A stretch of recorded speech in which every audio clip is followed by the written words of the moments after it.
Hello guys, আজকে মূলত আমরা এডেস্টের মূলত এপিসোড 2টা এক্সপ্লেন করব। তো চলো শুরু করা যাক। তার আগে একটা কথা, যদি এপিসোড 1 না দেখে থাকো তাহলে সরাসরি এখানে ক্লিক করে আগে এপিসোড 1টা দেখে নাও, কেননা এই সিরিজের প্রত্যেকটা এপিসোডে এক একটা করে রহস্য দেওয়া আছে। তো এই এপিসোডের শুরুতে মূলত আমরা সেই স্কুলের দৃশ্য দেখতে পাই, যেখানে আমাদের মেন ক্যারেক্টার ছাত্র মূলত ক্লাসরুমে আসে এবং ও দেখে আসলে অবাক হয়ে যায় যে এটা আসলে 1988 সাল 2 ফেব্রুয়ারি। তো যাই হোক, এরপর মূলত ইয়োগি নামে মূলত ওদের ক্লাস টিচার আসে এবং ছাত্র মূলত ক্লাসে এন্টার করে। যাই হোক, যেমনটা আমরা জানি যে ছাত্র কিন্তু এক প্রকার টাইম ট্রাভেল করে এই পাস্টে এসেছে, এই কারণে কিন্তু ওর সেরকম কোনো ঘটনা ঠিক মতো করে মনে নেই, যার কারণে যে ও কোন বেঞ্চে বসতো সেটা ওর নিজেরও খেয়াল নেই এখন। যাই হোক, তারপর কোনো মতে একটা ক্লাসমেটেরও সাহায্য নেয় এবং ইয়োগি নামে ওই ক্লাস টিচারও মূলত ছাত্রকে ওর সিটটা আর কি দেখিয়ে দেয়। তো যাই হোক, এরপর মূলত কোনো মতে মূলত ক্লাস শুরু হয় এবং ছাত্র বারবার একটা কথাই ভাবতে থাকে, জীবনে আমি যতবার পাস্টে টাইম ট্রাভেল করেছি ততবার কোনো সময় এরকম হয়নি যে এত দেরিতে আমি পৌঁছে গেছি।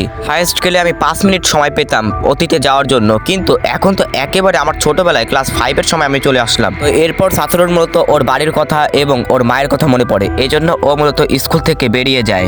ওর উদ্দেশ্য তো অবশ্যই এখন তো আর পড়ালেখা নয়, এখন মূলত সেই রহস্যটা খুঁজে বের করা। এরপর ওর মূলত বাসার সামনে আসে, কিন্তু দেখে যে দরজা লক করা আর ওর মা ভেতরে নেই। যাই হোক, ও জানতো যে দরজার নিচে মূলত ওর মা চাবি লুকিয়ে রাখতো, মূলত ওর জন্যই আর কি, ছাত্রর জন্যই। তো ও ওটা ব্যবহার করে আর কি দরজাটা লক করা থেকে আনলক করে এবং ভেতরে ঢোকে। তো যাই হোক, ভেতরে ঢোকার পর ও একেবারে স্পিচলেস হয়ে যায়, কারণ ও মূলত কখনো ভাবতে পারেনি যে ওর এই নস্টালজিক ছোটবেলার জিনিস ও আদৌ কখনো ধরতে পারবে। এসব দেখে মূলত ছাত্র আনন্দে ঘুমিয়েই যায়। এরপর মূলত ওর মা আসে এবং ছাত্রকে ডাক দিতে থাকে। ছাত্র তারপর চোখ খুলে দেখে যে ওর মা বেঁচে আছে এবং খুশিতে ওর চোখে জল এসে যায়। যাই হোক, এরপর মূলত ছাত্রর মা মূলত খাবার রান্না করতে থাকে। আসল ব্যাপারটা হলো কি, ছাত্রর মা ওই সময়ে একটা আর কি চাকরি করতো, এই কারণে আর কি বেশিরভাগ টাইমেই ছাত্রকে সময় দিতে পারতো না। তবে যাই একটু ছাত্রের সাথে কোনো মতে সময় দিত, ছাত্র ওটাকে এত বেশি গুরুত্বপূর্ণ নিত না।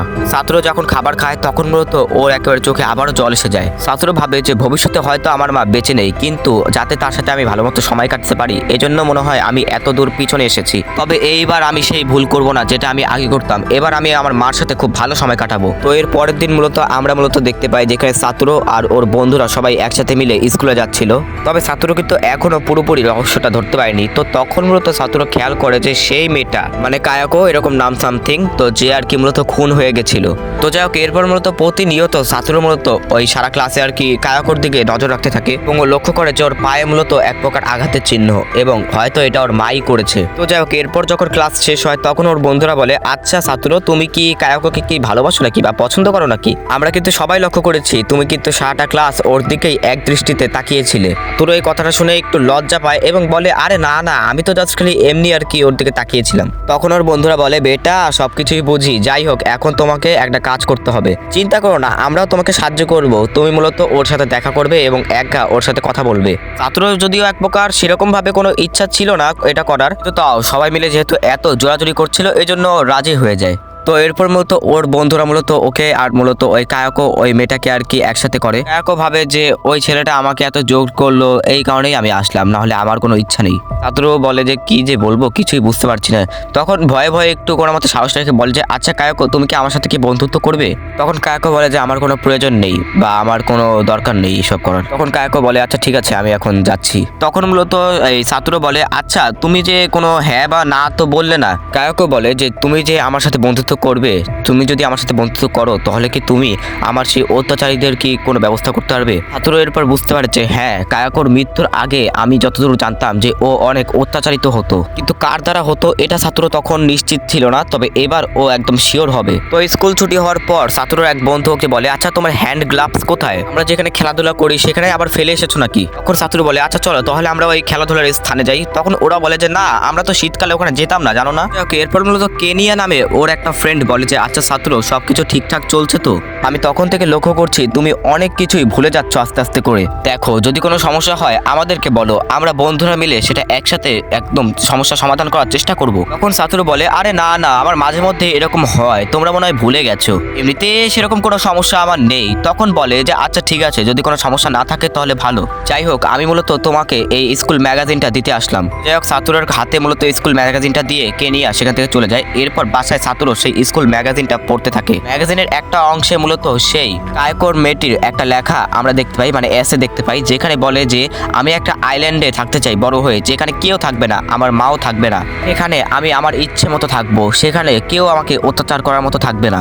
এইসব পড়ে সাতুরো বুঝতে পারে যে হয়তো কায়কো ওর মাকে পছন্দ করে না, না হলে ওর মাকে ওই আইল্যান্ডে রাখবে না কেন। তো এরপর মূলত সাতুরো মূলত ওর মার সাথে আর কি খাওয়া দাওয়া করে। তখন সাতুরো বলে যে আচ্ছা মা, এবার জন্মদিনে আমি মূলত সবাইকে মূলত দাওয়াত করতে চাই, আমার বন্ধুদের। ওর মাও মূলত রাজি হয়ে যায়। তো এরপর পরের দিন আর কি আমরা দেখতে পাই যে স্কুলে সাতুরো ওর বাকি বন্ধুদেরকে মূলত ইনভাইটেশন লেটার দেয় এবং বলে যে আমি খুবই খুশি হব যদি তোরা আমার বার্থডেতে আসিস। এবং ওরাও বলে হ্যাঁ আমরা অবশ্যই তোর বার্থডেতে আসবো, চিন্তা করিস না। স্কুল শেষ হওয়ার পর সাতুরো ভাবতে থাকে যে কায়কোকে ওর মা অত্যাচার করে, এই জন্য হয়তো কায়কো ওর বাসায় দেরি করে যাবে এবং আমার যতদূর মনে হয় ও এখন পার্কেই গেছে। তো যাই হোক, এরপর মূলত সাতুরো মূলত পার্কে যায় এবং সত্যি সত্যি সেখানে কায়কোকে দেখতে পায়।